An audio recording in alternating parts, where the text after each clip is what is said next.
Shelby May, and this is my persuasive speech. Growing up, I was always told, girl, if you don't stop stressing out, you're going to look like you're 40 at age 12.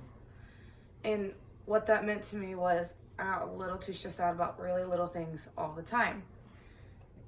And I've learned that as an adult and a student, takes an average of 15 hours and works 20 plus hours a week, it's really hard to avoid stress.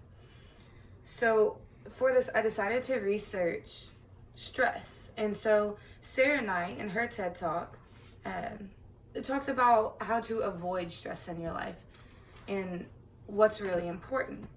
And Carrie Ann Jennings, MSRD, talked about how to reduce stress because stress is inevitable. And so through all of this, learning how to avoid it, and then when it does happen, how to reduce it.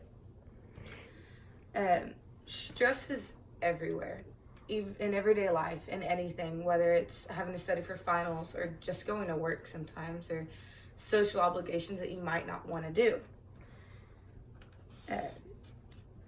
In Mrs. Jennings' paper, she talked about how 70% of Americans experience stress on a daily basis, and that's astonishing. So going with that, stress is caused by what you devote your energy to do, whether it's good or bad. And so Sarah Knight talked about your energy bank. With your energy bank, you have a certain amount of dollars. That dollars is your energy. And each day you have a certain amount of dollars to spend on your responsibilities for the day. And we find ourselves just throwing money out the window at these silly little things and putting ourselves bankrupt in our energy bank, and then becoming stressed out over things that don't really deserve that type of energy. So Mrs. Knight talked about budgeting yourself each day through your energy bank, choosing between your necessary purchases and your unnecessary, your pointless purchases. And so your necessary purchases are going to work, going to class, studying for that exam, going to the garage to get your car fixed. Those are your necessary stressors, your necessary purchases. But those little things like attending that baby shower you don't really want to, for the person you don't know, going to different parties that you're required to do, like work things, those silly little things that you may feel obligated to do, but that you're not really forced to. Those things that it's your choice and that we're spending all of this money on, causing ourselves to go bankrupt and to be stressed. Even with all of that, and if you have a foolproof budget, stress is inevitable. It's there anyways. So Mrs. Jennings talked about how to reduce it. And reducing stress is caused by overdoing it, by going bankrupt.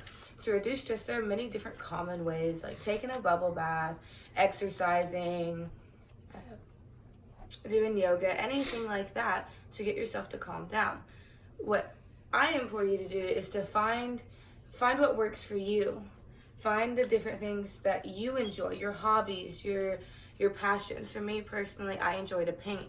So during my stressful seasons, like finals time, I schedule in time to while I'm studying to take that break to sketch something out, to maybe do a painting, work on a little piece of a project. That way, during my stressful time, I'm still getting that time to relax and reduce my stress levels. It's all about what works for you, finding what is good for you. So in conclusion, stress is a part of life, no matter what. We try to be perfect and to budget ourselves down to the last dollar, and we're still going to go over on our budget for that day. That's life, and we're humans, we're not perfect. But it's always good, and I hope that you get it's feasible to reduce your stress levels. It's not good to always be on edge and at that last little bit. So finding out what stresses you out and cutting it down. Stop spending so much time or money on it.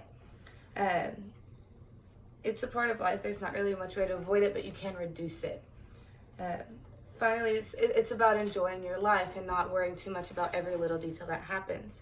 It's more about the journey as much as it is about the end goal.